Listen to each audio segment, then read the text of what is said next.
Abra sua Bíblia no livro de Apocalipse, no capítulo 4, e nós vamos estudar os versículos de 1 a 11 nesta manhã. Queremos aprender da palavra de Deus, queremos desfrutar daquilo que o Senhor tem a nos ensinar na sua palavra. Nós estávamos cantando esse hino e eu fiquei me lembrando que anteontem, à tardezinha, uma das irmãs da nossa igreja pôde contemplar com os seus olhos a grandeza de Deus. Foi convidada pelo Senhor a partir para a glória. A irmã Alwila Lourenço foi sepultada ontem. E eu estava imaginando o que ela estava vendo no céu. Porque todas as promessas que lhe foram feitas pelo Senhor estão sendo cumpridas na glória eterna de Jesus, que ela já desfruta. Louvado seja Deus pelas suas promessas, pela vitória, pela vida dela, pelos seus queridos que estão conosco aqui. Mas sabemos que essa é a nossa alegria, saber que um dia estaremos na presença do nosso Senhor. Apocalipse capítulo 4, nós leremos responsivamente. Eu lerei os versos ímpares, todos os irmãos juntos lerão os versos pares. Se o irmão tem a mesma tradução da Bíblia que eu tenho, o irmão pode ler junto comigo os versos ímpares. Se os irmãos têm outra tradução, lerão então os versos pares. Está escrito assim na palavra do Senhor: depois destas coisas olhei, e eis que estava uma porta aberta no céu, e a primeira voz que ouvira, voz como de trombeta, falando comigo, disse: sobe aqui, e mostrar-te-ei as coisas que depois destas devem acontecer.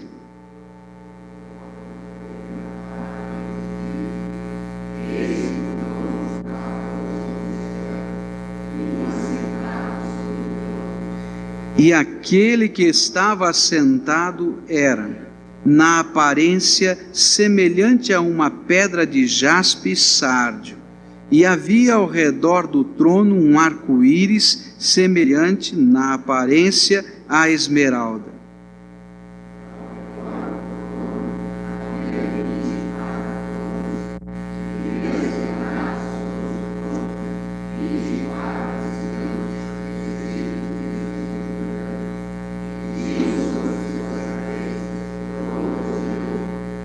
E do trono saíam relâmpagos, e vozes, e trovões, e diante do trono ardiam 7 lâmpadas de fogo, as quais são as 7 Espíritos de Deus.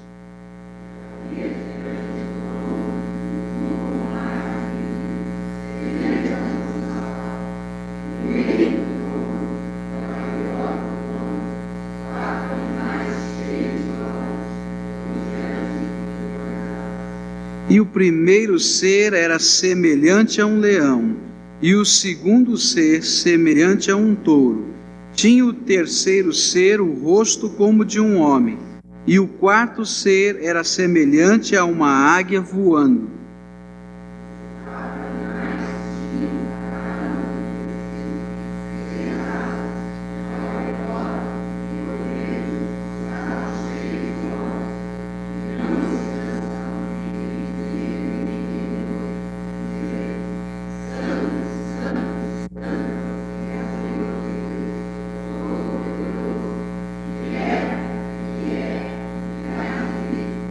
E sempre que os seres viventes davam glória e honra e ações de graças ao que estava assentado sobre o trono, ao que vive pelos séculos dos séculos,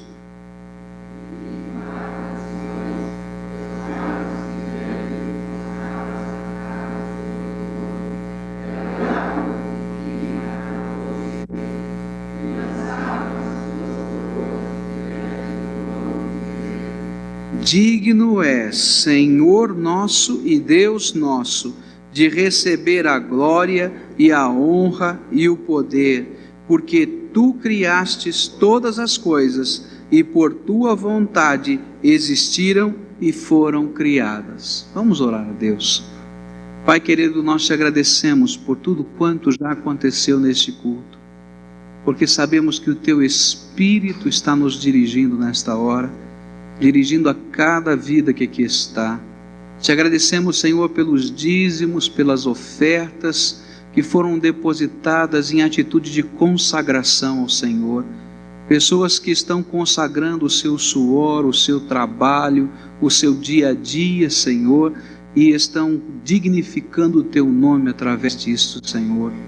Mas nesta hora, Pai, quando abrimos a Tua palavra, num texto difícil, Senhor, cheio de símbolos, que às vezes nós não conseguimos compreender muito bem, te pedimos, Senhor, que o Teu Espírito Santo abra, Senhor, a porta do céu, e que nós também tenhamos as visões e possamos entender a Tua palavra, e possamos compreender o que o Teu servo João viu e ouviu, e, Senhor, que o Teu Espírito Santo esteja aplicando a Tua palavra ao meu coração e ao coração dos meus irmãos. No nome de Jesus te pedimos. Amém, Senhor. Os irmãos podem se assentar. Semana passada nós concluímos a primeira parte do Apocalipse. Naqueles primeiros 3 capítulos nós vimos o Cristo glorificado, o Cristo ressurreto, revelando-se à sua igreja e revelando à igreja que está na terra o estado em que Ele, glorificado, se encontra, e nós, igreja, como estamos sendo vistos por Ele. Mas agora, hoje, nós começamos a segunda parte do Apocalipse. Uma parte um pouco mais densa, um pouco mais difícil, às vezes, de entendermos. Porque agora começam as revelações da vinda do reino de Deus. A partir do capítulo 4, as coisas futuras começam a ser reveladas. E às vezes, quando nós temos que olhar para frente, sem ter todo o conhecimento, nós temos que ir devagar, temos que ir com prudência, para que não possamos incorrer em erro ou em dogmatismos aqui. Eu queria que os irmãos estivessem nesse espírito. Queremos aprender a palavra e queremos ser edificados pela palavra, e o Senhor há de nos ajudar nisso. A nossa oração é que o Senhor, com o seu Espírito Santo, ilumine não somente o pastor, mas toda a igreja, e que nós possamos sentir o que João sentiu, e que nós possamos perceber o que ele viu, e possamos ser movidos pela mensagem que o Senhor deixou à igreja, a mensagem das coisas futuras, que estão escritas num livro selado, e vai começar a ser aberto diante dos nossos olhos nas Escrituras Sagradas. Qual é a mensagem do capítulo 4? O que é que o Senhor tem a nos mostrar? A primeira coisa que chama a minha atenção no capítulo 4 está logo no versículo 1. Ele começa dizendo que depois destas coisas, daquelas mensagens que Jesus mandou às igrejas da Ásia, ele percebe uma porta aberta no céu. É como se uma grande porta estivesse aberta, e agora as coisas que estão além dessa dimensão, que estão lá na eternidade, que estão lá com o Deus Todo-Poderoso, começam a ser reveladas. É interessante perceber que esta é a terceira vez que o apóstolo João usa esta figura de linguagem, uma porta aberta. A primeira vez que ele usa isso foi no capítulo 3, no versículo 8, quando ele falou à igreja que tinha uma porta aberta, a porta da oportunidade missionária, a porta da pregação do evangelho, a porta para que eles pudessem estar disseminando não mais a cultura grega, mas o evangelho do Senhor Jesus. A segunda vez que ele falou sobre a porta aberta foi no capítulo 3, no versículo 20, quando ele falou da porta do coração. E disse que as pessoas precisavam, e a igreja precisava abrir a porta do coração, porque Jesus estava batendo naquela porta, queria entrar e queria ali morar com as pessoas. Mas agora a terceira vez ele vai falar sobre a porta da revelação. Naquele momento, Deus abria a porta da revelação ao apóstolo João, mas abria também a porta da revelação à sua igreja. Os irmãos já pararam para pensar por que o Apocalipse foi escrito? Os irmãos já pararam para pensar por que o livro de Daniel foi escrito? Por que o livro de Ezequiel foi escrito? Livros que falam de coisas do futuro, livros que falam através de símbolos, livros que Daniel nos diz que ele não podia compreender certas visões que ele tinha recebido, e quando ele perguntou ao anjo, não entendi, dá para você explicar? E o anjo do Senhor disse a Daniel: Daniel, estas coisas estão seladas, você não vai compreender. A gente fica pensando, mas por que então Deus faz assim? Ele abre a porta da revelação e mostra tantas coisas sobre o seu reino, sobre a sua glória, e algumas coisas sobre eventos futuros em termos de símbolos, que às vezes nós não conseguimos entender e identificar muito bem. Sabe por quê? Porque Deus é o Senhor da história. E nos capítulos 4 e 5 nós vamos perceber isso. O Senhor da história tem todo o controle na sua mão. E apesar de todas as teorias e de todas as pessoas estarem falando coisas diferentes, a Bíblia vai nos dizer que o Senhor controla todas estas coisas, e Ele dirige, e tem um propósito, e vai chegar um momento no final da história em que Jesus vai voltar. Nós talvez não possamos identificar hoje, com os nossos olhos, todos os detalhes, mas podemos ter no nosso coração a certeza de que o Senhor está cuidando dos detalhes. Ele é Senhor da história. A porta aberta da revelação, assim aconteceu porque estava a igreja de Jesus sofrendo perseguição, sendo morta, sendo dizimada, e o Senhor queria mostrar a esta igreja que não podia compreender os sofrimentos do presente, que não podia compreender as razões porque Deus não intervinha lá em Roma, quando aqueles cristãos eram jogados no Coliseu e eram comidos pelos leões, e eles cantavam e oravam e diziam: Senhor, por que a fornalha não nos consumiu, como não consumiu Sadraque, Mesaque e Abidnego? Senhor, por que a boca dos leões não foi fechada, como foi fechada a boca dos leões na cova em que Daniel foi jogado? Senhor, o que está acontecendo? E então Deus abre a porta da revelação, para que nós possamos compreender aquilo que os olhos da carne não enxergam. Talvez você tenha chegado aqui hoje com o mesmo sentimento daqueles antigos crentes do primeiro século, cheio de perguntas: Senhor, eu não entendo a enfermidade que há na minha vida. Senhor, eu não entendo, não compreendo a luta que eu estou vivendo. Senhor, eu não compreendo os problemas, as perseguições que às vezes eu sofro. Senhor, eu não compreendo as coisas difíceis, porque eu quero ter um compromisso contigo e às vezes tantas coisas estão acontecendo e a gente vai entrando em luta. Eu quero dizer para você o seguinte: o Senhor quer abrir para você hoje a porta da revelação. Você vai perceber coisas que estão fora dessa dimensão. Você vai enxergar coisas como João enxergou, que transcendem problemas vazios e pequeninos desta vida. Porque a eternidade começa a nos ser revelada. Os céus se abrem. A glória de Deus, a glória do seu Cristo, o juízo de Deus sobre toda a injustiça, a impiedade dos homens e dos anjos, vai ser mostrado o julgamento deles, a herança dos santos em Cristo Jesus começa a ser mostrada, e então os nossos olhos se abrem e dizem: Senhor, cumpra o teu plano. Sabe por que Jesus disse lá no Getsemane: Senhor, se é possível, passa de mim esse cálice, mas se não for, cumpra-se a tua vontade, não a minha? Porque ele podia enxergar com a visão da porta aberta do céu o que Deus tinha para realizar e o que estava realizando. O que é que foi revelado por essa porta aberta?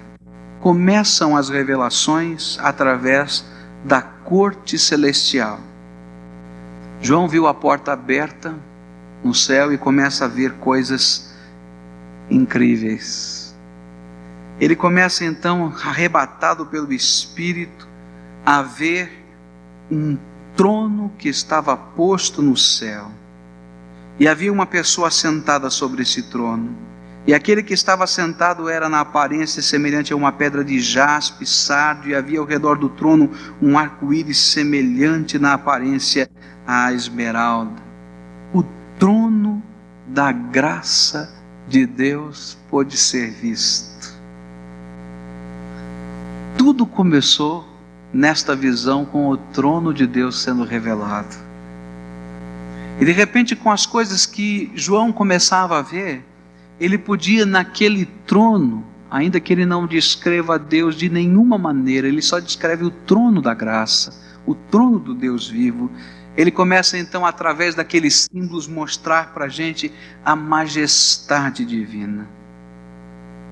Há um soberano Deus sobre este universo.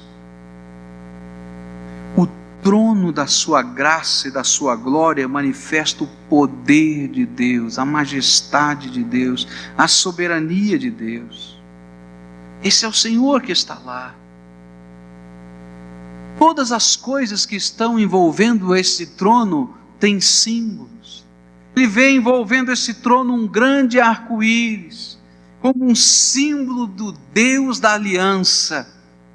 O Deus que é soberano, Senhor do universo, é também o Deus da aliança. É aquele que cumpre as suas promessas. E esta é a mensagem à igreja abatida e sofrida. O Senhor cumpre as suas promessas. Ele fez uma aliança contigo, Ele não vai quebrar porque Ele é fiel. Até no céu a marca da aliança está lá. O Senhor está ali. Mas de repente desse mesmo trono saem relâmpagos, vozes e trovões, diz o versículo 5. Mas esse mesmo Deus de amor, esse mesmo Deus de aliança, esse mesmo Deus de compromisso, diz a Bíblia, é o Deus de toda a justiça. E o que o Apocalipse vai nos mostrar é o tempero entre o Deus de todo amor e o Deus de toda justiça. Ele é um único Deus. Ele mesmo governa esse universo e Ele mesmo se relaciona com as nossas vidas.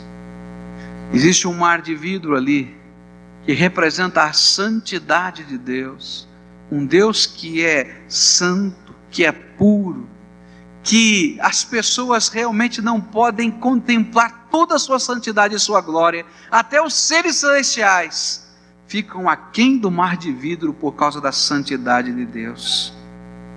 Esse é o Senhor, e a primeira visão é do trono de Deus. João olha e vê o céu aberto, a porta aberta no céu, e o seu Deus sobre o seu trono, o trono que é da graça, o trono que é do compromisso, o trono que é da aliança, mas o trono que representa a justiça, o trono que representa a santidade. E ele começa então a olhar a corte celestial. E de repente vão surgindo ali naquela cena, no capítulo 4, no versículo 4, que ao redor do trono 24 outros tronos existem. E sobre os tronos via sentados 24 anciãos, vestidos de branco, que tinham nas suas cabeças coroas de ouro. E a gente vai percebendo através de símbolos da visão. Toda vez que Deus fala através de visão, nós não estamos vendo realidades concretas, mas nós estamos entendendo a mensagem através de símbolos. E esses 24 anciãos, esses 24 tronos, são o símbolo da igreja eterna do Senhor. O que é essa igreja eterna?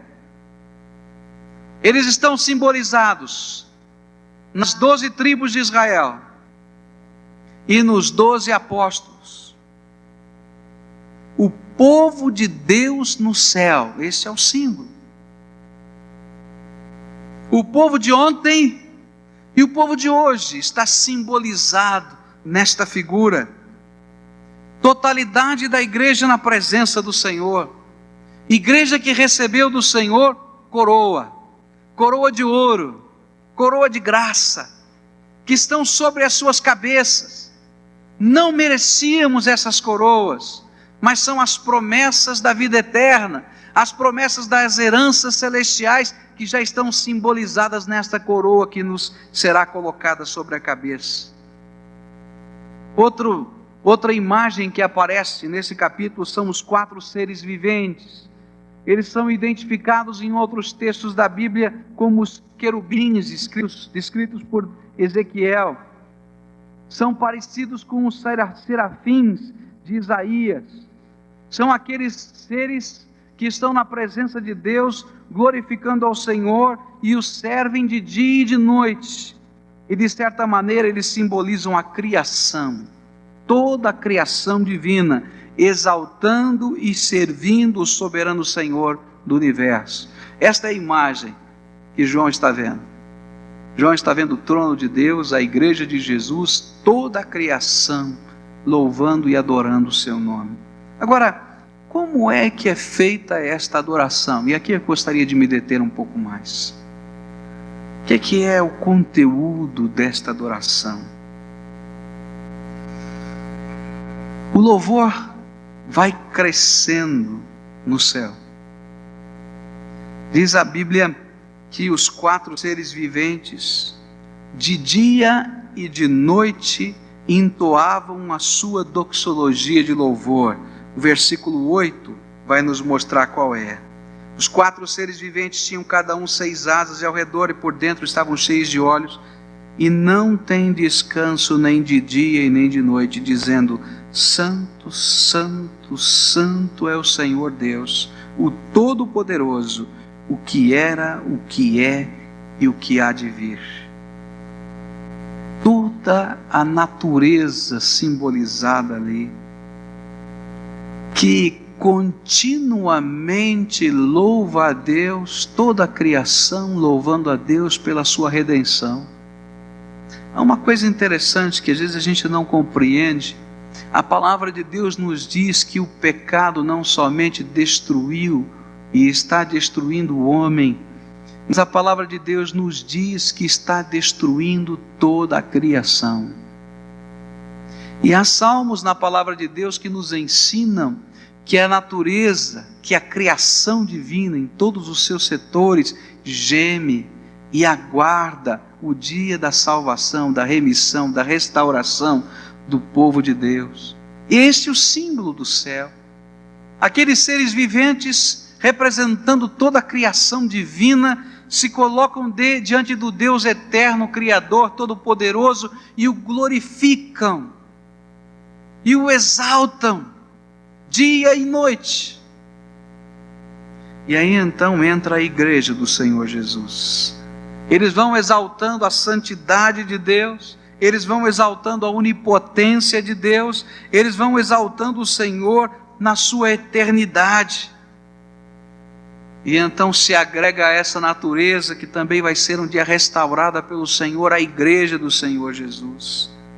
E de repente aqueles 24 anciãos começam a adorar. Versículo 9 diz assim: E sempre que os seres viventes davam glória e honra e ação de graças ao que estava sentado sobre o trono e ao que vive pelos séculos dos séculos, os 24 anciãos prostravam-se diante do que estava sentado sobre o trono e adoravam ao que vive pelos séculos dos séculos e lançavam as suas coroas diante do trono, dizendo: Digno é, Senhor nosso e Deus nosso, de receber a glória, a honra e o poder, porque Tu criaste todas as coisas e por Tua vontade existiram e foram criadas. Diz a palavra de Deus que esta igreja simbólica colocada no céu, na figura desses 24 anciãos, no momento em que Deus está sendo exaltado por todas as criaturas do universo, por toda a criação, eles então adotam uma postura de adoração. Diz a palavra de Deus que eles colocam o rosto no chão. E esse era o símbolo de adoração. A palavra adorar, ela significava em hebraico, em primeiro lugar, colocar o rosto no chão. É quando a dignidade do Senhor, quando a glória do Senhor é percebida e as pessoas não conseguem mais ficar em pé. Essa é a beleza que João viu. Diante da glória de Deus, ninguém resiste. E aqueles seres celestiais se derrubam na presença do Senhor com o rosto no chão. Uma das coisas que às vezes nesta vida nós não somos capazes de entender é a glória de Deus. e não somos capazes de exaltar a glória de Deus. Muitas vezes na nossa vida, no nosso dia a dia, mesmo nós que conhecemos a Jesus, não nos dobramos diante da glória de Deus. Mas quando o Senhor se revela a nós, e quando o Espírito de Deus transborda o nosso coração, e quando a nossa alma está cheia da glória que vem do Senhor, a gente não aguenta, a gente cai diante do Senhor, a gente não aguenta porque as lágrimas caem dos nossos olhos, a gente não aguenta porque as palavras não saem da nossa boca, porque estamos contemplando a glória de Deus. Nós vivemos num tempo em que a igreja de Jesus precisa aprender a colocar o rosto no chão. E eu não estou falando apenas do ato, vamos dizer assim, humano, de a gente deitar com o rosto no chão, mas eu estou falando de um povo que sente a presença do seu eterno Senhor, de um povo que contempla com os olhos da fé a glória do seu Deus, de um povo que reconhece a sua majestade, de um povo que reconhece o seu poder, de um povo que exalta a sua autoridade, de um povo que se quebra diante de Deus. Eu creio que nós, como igreja do Senhor Jesus, somos muito semelhantes ao rei, a um dos reis de Israel, ao rei Asa. É interessante a história daquele rei, um rei que começa certinho com o Senhor, um rei que aprende a exaltar o nome de Deus, um rei que é convidado à guerra contra 1 milhão de soldados, e ele vai com o seu pequenino exército, cerca de 500 mil soldados, 400 mil soldados, e ele chega diante da batalha e diz: Senhor, se a gente colocar agora, Senhor, na matemática, está perdida a guerra. E ele então prova a majestade de Deus, a glória de Deus, e ele recebe a vitória. E ele vai vivendo a vida dele, 40 anos. Ele vai vivendo a sua vida. Vai vivendo o seu reino. Vai percebendo os milagres de Deus. Mas não se dobra a glória do Senhor, a majestade e a autoridade do Senhor. E quando os problemas começam a surgir na sua vida, sabe o que ele faz? Ele contrata os sírios como mercenários para a próxima guerra. E chega o profeta de Deus e diz para aquele rei: Rei, você não lembra da vitória que Deus já deu na tua vida? Por que você contratou os mercenários da Síria? Você está agindo como um homem, está agindo como a humanidade, está agindo como as pessoas normais. Você não reconhece a glória do teu Deus. E ele fica tão irado com o profeta e diz: você está ficando doido, está ficando fanático, vai para a cadeia, profeta. E depois ele fica enfermo, seus pés ficam doentes, e diz aquele que escreveu a escritura, que mesmo na enfermidade ele não confiou no seu Deus. Quando o céu se abre, nós reconhecemos quem é o Senhor. Nós reconhecemos a sua glória e nós nos rendemos a Ele. Nós paramos de querer controlar a vida, controlar o mundo, e nós nos colocamos de rosto no chão.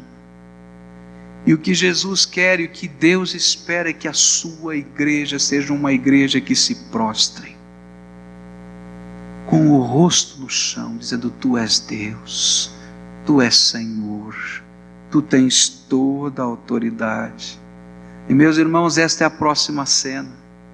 Eu acho que é uma das cenas mais bonitas do Novo Testamento.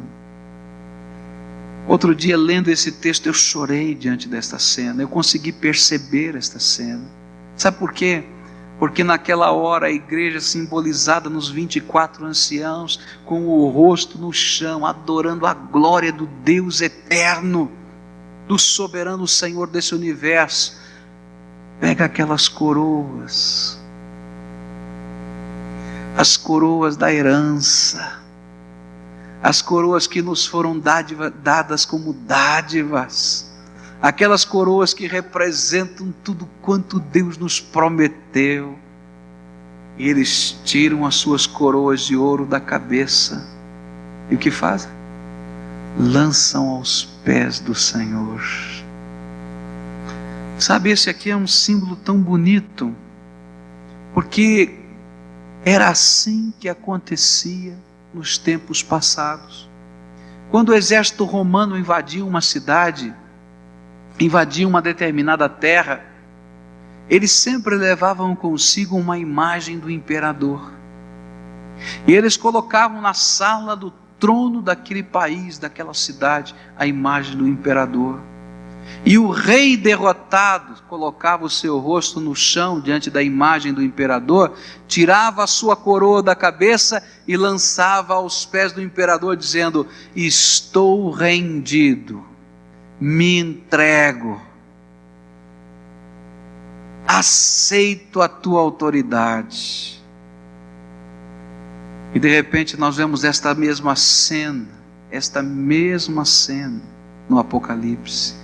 A igreja do Senhor Jesus Cristo, enquanto os povos do mundo se rendem a filosofias, a autoridades, a sentimentos, a comandos humanos, não, a igreja do Senhor Jesus Cristo coloca o seu rosto no chão e se rende ao Deus eterno, todo-poderoso, e diz: nada é meu, tudo é teu, porque tudo veio do Senhor. A ti seja a honra, a glória, a autoridade, o poder, o domínio, para sempre, Senhor. E tiram as coroas e lançam sobre os pés do eterno Deus. Ninguém vai entrar no céu se não aprender a lançar tudo sobre os pés do Senhor. A primeira lição da boa nova do Evangelho é esta: é quando nós nos rendemos.